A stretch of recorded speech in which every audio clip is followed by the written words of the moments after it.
どうも、今日はですね、今から万里の長城に行きたいと思います。北京に来てるんですけれども、万里の長城、今泊まってるホテルからだいたい1時間半から2時間ぐらいで着くということなんですけども、今朝の9時前ぐらいなんですが、渋滞するのが8時台の時間帯がピークということで、そこずらしました。ムーティエンユーっていう峠の方行きます。ファーダーリンっていう方の一番観光スポットとしてメジャーなところはバスとかいろんな選択肢があるんですけども、今日行くところはなかなかね、タクシーチャーターするとかそういう風にしないといけないようなエリアになります。で、僕はちょっとね、北京の現地の友人に頼んで連れてってもらうので、今から行きたいなと思うんですけども、ちょっと見てください、外。今ちょっと逆光になっちゃってますけれども、少しね、あいにく天気は、いいとは言えません。しかも今日午後から雨が降るらしいということなんで、ちょっと雨が降る前に登りきれたらいいなと、そういう計画で行ってみたいと思います。万里の長城は秦の始皇帝をはじめ中国歴代王朝が北方民族の侵入を防ぐために増築や修繕を繰り返してきた世界最長の防御壁であり、その規模は北海道から沖縄までの距離を囲むほどの長さとなる6352キロというとてつもないスケール感を誇る。現代よりも建築技術が発達していなかった時代にこれだけ壮大な規模の長城を過去の人々が築き上げてきたという事実はもはや鳥肌ものである。万里の長城は敵国の侵入から自国を守るという目的以外にもシルクロード貿易の保護という角度からも利用されてきた側面を持ち、中国の歴史に大きな影響を与え続けてきたまさに歴史的建築物なのだ。1987年に世界遺産に登録され、北京市内から最もアクセスが便利な発達嶺長城へはバスや電車、タクシーなどの交通選択肢があるのだが、今回僕が向かうボデン翼長城へはバスかタクシーのどちらかを選択する必要がある。発達嶺に比べると人も比較的少なく景観も良いというボデン翼。それでは人生初めてとなる万里の長城へいざ出発。今ですね、車に迎えに来てもらって車で移動中です。もうちょっと混んでるかなと思ったんですけども、9時過ぎということもあって道は結構空いてるんですよね。ほら、こんな感じで。なので順調に今だと1時間40分ぐらいで行けそうなんで、このまま行きたいなと思います。北京の街並みはもう全然ね、上海と違ってね、こう古い建物とか、あれも見ても分かりますかね、前のグローって言って、そういったものが見えます。上海ってやっぱりこう草加地だし、どちらかというと比較的新しい街並みなんですけど、北京はね、こうなんていうか古い街並みがね残ってるエリアが走ってても結構ありますね。全然雰囲気違うなっていう感じです。はい、今ここねサンフォンっていう場所なんですけど、ここ通り抜けないといけないんですが、まあ混んできましたね。もう9時半過ぎてるんですけど、やっぱりね北京が混まないわけないなと思ってましたけど、混んできました。ちょっとねここ抜けるまではこんな感じでずっと行きそうですね。今高速降りてあと20キロぐらいのところなんですけども、だんだんね景色がもう市内と変わってきましたね。今日一緒に来てる中国の友達曰く、この曇り空北京はこれが正常だそうです。ちょっと困ったことに雨が少しですけど小雨降り始めてきちゃいました。これ以上ね大きくならないことを願うばかりですけど、あと多分20分ぐらいで着くような距離にいるんですけど、雨降ってきちゃいましたね。ちょっとこれ心配です。見てください、ついに着きました。ムーケンユイ、ここが入り口なんですけど、思ったよりもなんか全然すごい綺麗ですね。めちゃくちゃ整備されてます。もう少し、汚いというかそんな整備されてない状況を想像してたんですけど、ここ結構綺麗ですね。しかも人も多いです。でちょっと今小雨が降ってるんでそれが気になりますけど、じゃあ登っていきたいと思います。見てください、外国の方々もいらっしゃったりしてるんですけども、なんかみんな記念撮影してますね。はい、今からこちらでねケーブルカーのチケットを買うんですけども、片道100元かで往復だと140元、1人大人。こうやって携帯でね決済することもできるんで、決済する場合はチケット不要みたいです。現地で QR コード見せれば乗れるみたいです。見てください、傘のトンネルをくぐってね今歩けるスペースがあったんで面白いですね。この演出はなんかちょっといいですね。もしかしたら登っていったらちょっと食事がですねできないかもしれないということなので、バーガーキングでハンバーガーを持ってちょっと出かけたいなと思います。今時間がね11時過ぎなんで、ちょっとお昼前なんですけど、選択肢がねなくなると困るんで、ここのバーガーキングで買っていきたいと思います。日本とちょっとねメニューが違うんですよ。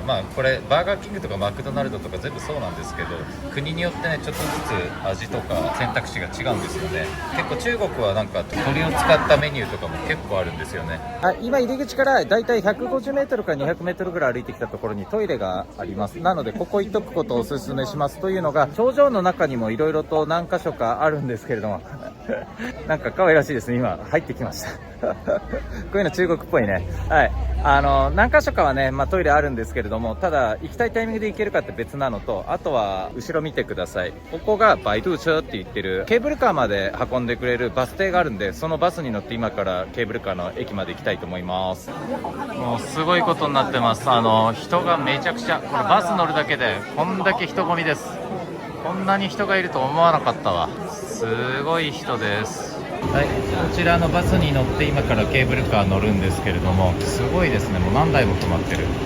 これだけの人がね乗るからね、それはこんだけ数ないと運べないですよね。気温が今日は今4月の後半なんですけれども、気温がだいたい20度ぐらいということで、寒すぎずそれで暑すぎずという感じで、かなりいい感じで今日は登れると思います。この時期でも頂上の方来れば少し寒いんじゃないかなと思ってましたけれども、正直今僕 T シャツですけども T シャツでも全然 OK かなっていう感じです。登ってたらきっともっと暑くなるんで、上着は一応持ってはいるんですけれども、それで十分かなっていう感じです。で、やっぱりね、外国人の方々、西洋人の方々とかもうかなり見受けられます。さすが万里の長城ですね、世界の。今ですね、バスに乗りました。こんな感じなバスで、日本でもね乗るような普通のバスです。今バスを降りたんですけど、後ろのバスですね、これがだいたい3分くらいかな、バスで運んできてもらったところです。こうやって見てもらうと分かるんですけど、結構人多いです。バスでね一気に大勢運んできてるんで、入り口のとこ人多いのは分かるんですけども、思ったよりも人がすごい多いなって印象です。なんか山登りみたいな雰囲気ですね。小鱼，你小时候来过的时候也是这么整理过的吗？好像不是，好像不是，应该也是开发了一些吧。哦，在我印象中的长城不是这么干净。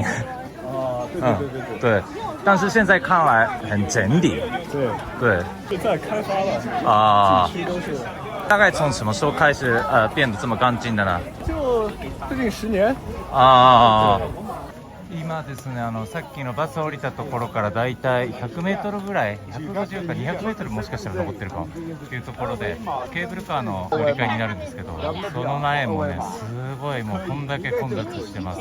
さすが万里の長城ですね。中国はねこれがすごいんですよ。どこ行っても観光地は人がとにかくすごいんで、特に有名な場所はもうね当たり前です。なので観光地来る場合はこれぐらいは日本の方はね、中国では正常運転だと思ってください。はい、今からゲートくぐるところです。もうね結構ゲート前も混雑すごいしてますね。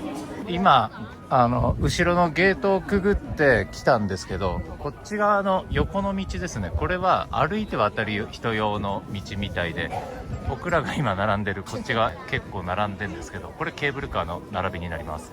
なんかね思ってたよりも、僕の想像よりもだいぶ綺麗で、まだまだ頂上の本当に入り口も入り口だと思うんですけど、入り口付近はねすごく整備されてて綺麗ですね。こうやって花が植えられてたりとか、こっち側もほら景観がすごく大事にされてるなっていう感じします。でこれ全部今ケーブルカー待ちの人たちですごい列なんですけど、まずケーブルカー来るところのバス停で10分ぐらい待って、ここはすでに今5分ぐらい並んでるんで、どのぐらい待つか分かんないけど、ここ20分ぐらい待ちそうだな、ケーブルカー乗るのに。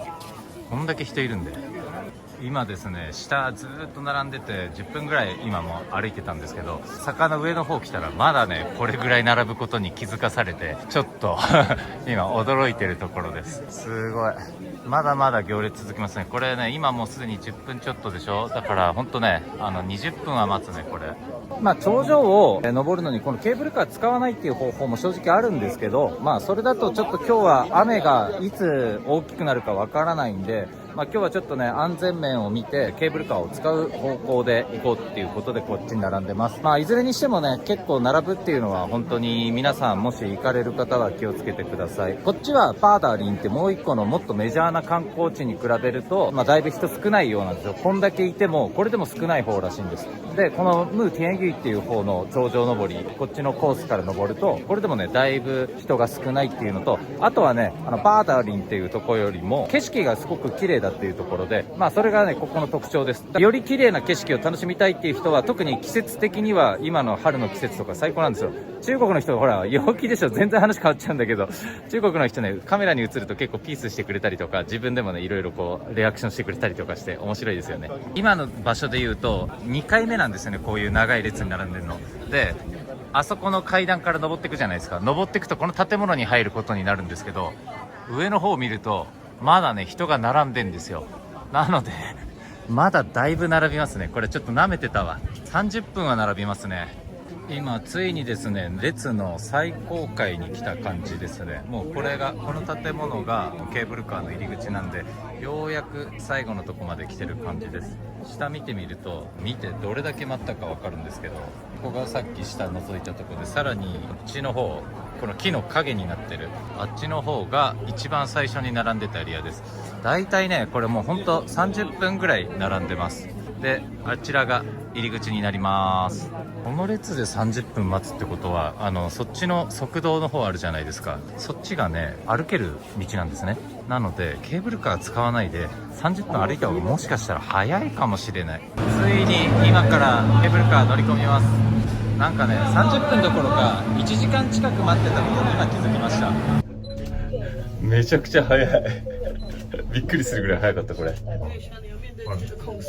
すれ違うさケーブルカー見てると分かるでしょ、スピードがねめっちゃ速いの。ほら一瞬で通り過ぎるでしょ。体感としてはだいぶ速いですよこれ。おお速っ。あっという間にめっちゃ高いところまで来てるの。これ分かるかな。おお揺れる。怖っ。おおすごい速っ。見てわかるこれ、すごいスピードこれ。ビビるぐらい速いです。日本で一般的に乗れるようなケーブルカーのスピードじゃない、もう2倍か3倍ぐらい速い。本当は速い。ケーブルカーを抜けるともうねこの頂上っぽい雰囲気が早速始まりますね。まあ実際にもうこれ頂上なんだと思います。おー、人がとにかくすごいな。まだねちょっと万里の長城来たっていう感動っていうよりは、なんか観光地の階段を歩いてますみたいな、そんな雰囲気なんですけど、とにかく人が多いです。すごい道が狭いからもう渋滞起こしちゃってるなここ。すごいわ。歩くのもねなかなか大変な状況ですね。こんだけ人多いんで。すごいでしょほら人。ほらあ、ここが、14号っていうところになります。ちょっと曇ってるの残念なんですけど、あっちの方にね道が見えます。見て見て、ほらわかるかな。ちょっとね景色良かったらもっと全然違うんでしょうけど、道が続いてますね。ずーっと続いてる。向こうの方に向かって今歩いていくとこなんですけど、霧がかっちゃっててそんなにはっきりは見えないんですが、今から歩いていきたいと思います。すごいよ、景色がねかなりいいですね。山登りしてる気分。こんな場所をねほんと騎馬民族が乗り越えたりしてたわけでしょ。すごいよね。頂上に来るとみんなやっぱりここはすごいっていう人が多いんですけど、実際歩いてみるとね分かりますね。もう今よりね1000年以上近く前の人たちがこんなねすごいもの作ってたなんてね考えると、本当ちょっと偉大さを感じますね。もう雄大さと。ここは本当中国の歴史を感じられるなんかすごいところですね。もう一個一個のねこういう建築が、こういう石のね建築が素晴らしいですね。明の時代とかに修築したり、あとは細かい今もね修繕とかって行われてると思うんですけれども、これだけね状態よく残ってるっていうのは素晴らしいですね。見て見て見て、万里の長城に猫です。猫が丸くなってる。頂上で丸くなってる猫。びっくりするぐらい僕が想像してたよりもだいぶ状態がいいです。かなり綺麗。石の状態とかも修繕されたりとかはされてるらしいんですけれども、それでも全然綺麗です。彼は今写真を撮ってくれてるんですけれども、彼は彼で写真を今日は撮って、僕はこうやって動画を撮ってるっていうね、そういう組み合わせで今やってます。いやー、この辺りの景色はもうなんか本当に味がありますね。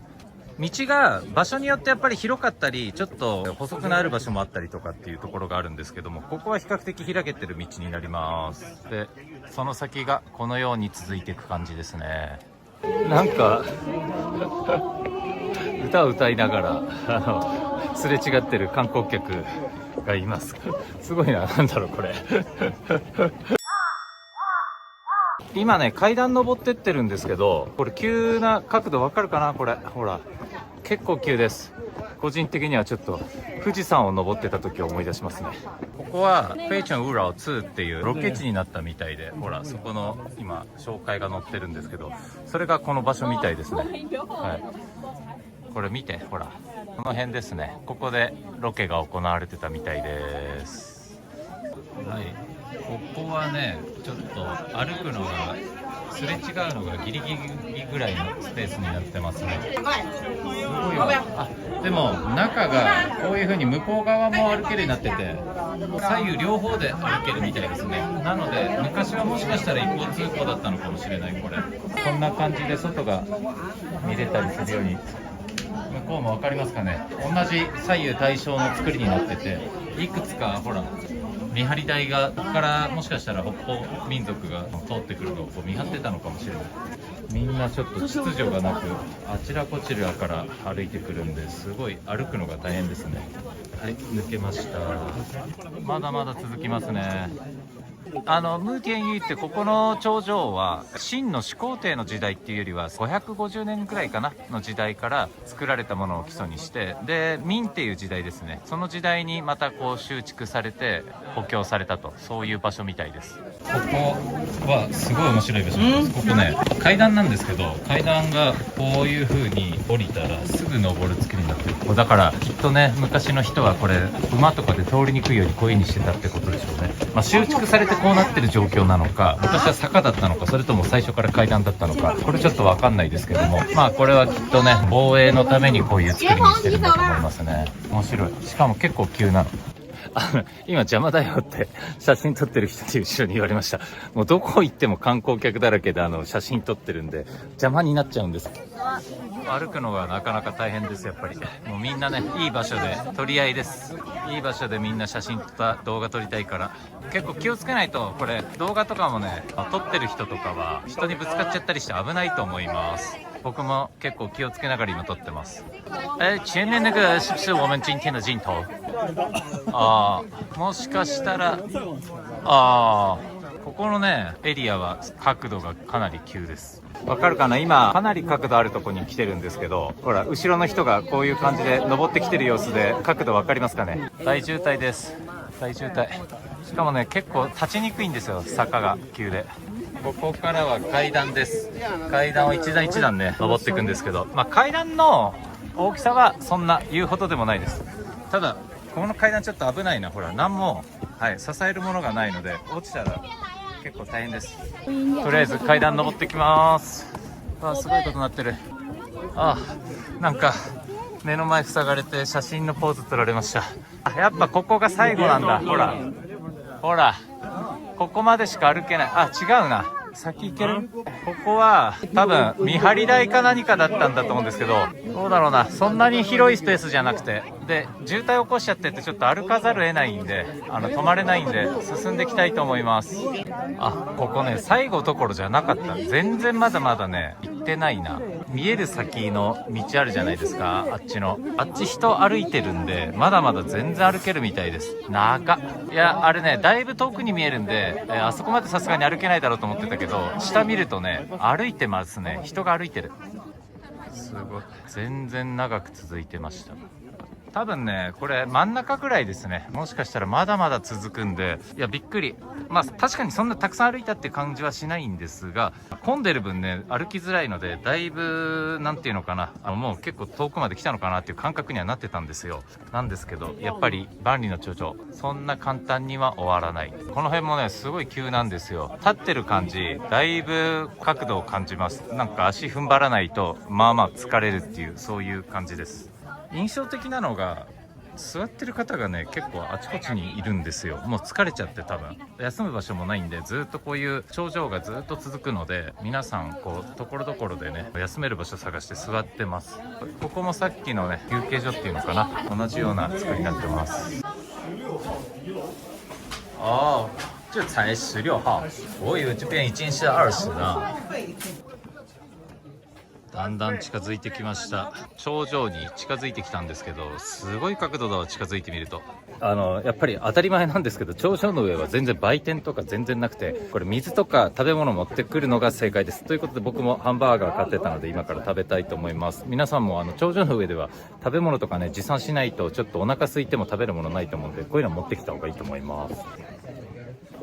だいぶ20号に近づいてきたんですけど、やっぱり改めて下から見るとね角度がエグいですね。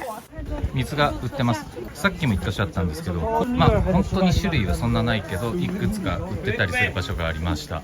見てください。ここは脚立でこうやって登るところがあるんですけど、やっぱりねだいぶ角度急ですね。これ危ないな、マジで危ない。これ狭すぎて撮りながらだと危ないんで一回止めます。ついにですね、この最後の関門登る時が来ました。これ映像で見るとそんな角度あるように見えないんですけど、だいぶすごいですよ。かなり角度えぐいです。これを昔の人登ってたと思うとすごいですね。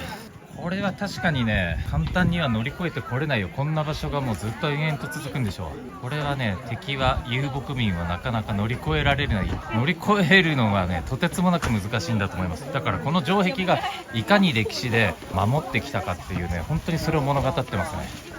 わかりますかね。これまだ登ってほんの数段なんですけど、それでもすごい角度なんですよ。で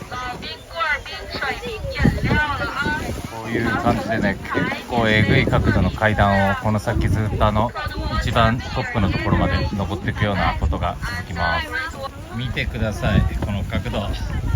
さらにまだね半分も来てないんだけどすごい角度です。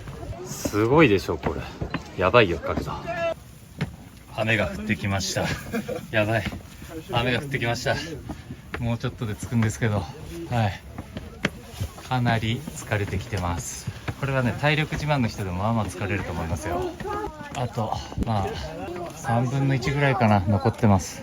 来た道をねこれから戻らなきゃいけないことも考えてるんで、まあまあこれしんどいですね。もうちょっとで最後のところまで着くんですけれども、これをね登ってると遊牧民がね大群で襲ってくるっていうのがね多分かなり困難だったと容易に想像できます。しかも見張り台がいっぱいある中でこれ大群で歩いてて、しかもそこ荷物ね武器だとか食料だとか抱えて歩いてたら、これ普通に歩いてるだけでも結構疲れるんですよ。これ大群でね速攻で駆け抜けて敵に見つからないように、それはねほぼ不可能だったんだと思います。なのでこの頂上がいかに歴史的に役割を果たしてきたかっていうのはね本当に容易に想像つきますね。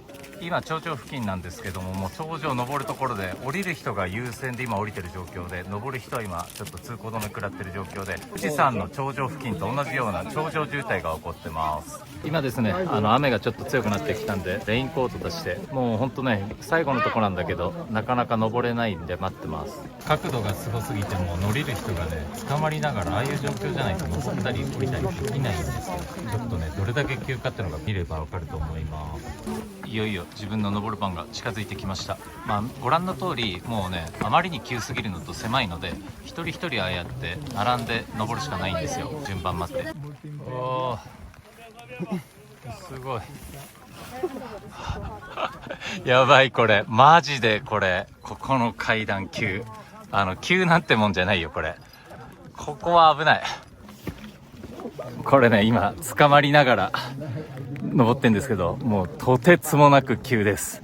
やばいやばいやばいやばい、これ落ちたら本当大変なことになるこれすごいわ。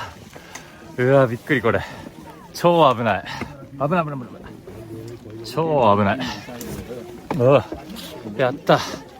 はい、ここが登り切った英雄隊というところみたいですね。ここはもう封鎖されてて、ここ以上先は進めないようになってます。当然ね頂上はこれ先も続くんですけど、観光で訪れられる、ここが最後のエリアになります。今ねもう霧がかっちゃって雨が降ってほとんど見えない状況なんですけど、わかるかな。そこから登ってきました。もうずっとこれが歩いてきた道です。はい、生まれて初めての万里の長城、観光で訪れられる最後までは来ました。これは感動ですね。晴れてたらね、きっともっといい景色が広がってたと思うんで、そこは残念なんですけども、でも歴史あるね、この建築物を歩いてみて、本当になんか悠久の歴史を感じるし、この景色もやばいですね。想像してたよりももう100倍僕の中では素晴らしいです。中国好きなのでずっと来たいと思ってたんですけど、中国ね、もう20年以上前から来てるんですけど、初めて実は万里の長城来て、ある種の感動を覚えてます。今回頂上を登ってみて、皆さんにインフォメーションできることがあるとすれば、靴はね、必ず運動靴、スニーカーで来た方がいいと思います。やっぱり歩きにくいのと足が疲れてきます。で、最後のこの今一番最後のスポット登るとこなんかはかなり足が疲れるし、滑る場所なんかもあるので気をつけないと危ないと思います。多分今雨降っちゃってるから滑るっていうのもあると思うんですけど、コンディションによっては多分滑ったりするんで危ないと思います。あとはトイレはケーブルカーで来る場合はケーブルカーの降りたところにトイレがあるのが最後で、そこからずっとありません。なのでトイレが近いとかそういう方はね、そこで行っといた方が本当にいいと思います。頂上歩いてる先ではトイレがないので、これも注意点の一つだと思います。しかもやっぱり歩いててもういろんな場所で自分のペースで歩けなくてつっかえてしまうって渋滞が起こってっていう場所もあるんで、自分のペースでとにかく歩いていけないんですね。歩いて行きにくいんですね。なので、トイレなんかは本当に早めに行っとくのがいいと思います。あとはご飯はね、これは必ず買ってきた方がいいと思います。もし頂上の上でご飯を食べたいっていう人はテイクアウト自分でしてくるしかないので、そこは用意してきた方がいいと思います。水も売ってる場所はありましたけれども、水もやっぱり自分で持ってくるのが一番ベストだと思います。山登りだと思えばいいと思います。降りるのもすごい迫力です。これやっぱりね、万里の長城来てみて万里の長城来て本当良かったです。やっぱりもう情報とかで知ってるだけなのと、実際来てみて登ってみたりとか感じて、この万里の長城のこの雄大さとか険しさとか知るのって全然違うと思うんで、ほら見て、この景色すごい角度でしょ。こういうのとかも来てみなきゃ分かんなかったんで、本当来てよかったです。感動です。ということで、これから先はちょっと降りるので、今日はここでエンディングを済ませたいなと思います。どうも最後まで動画ご覧いただきありがとうございました。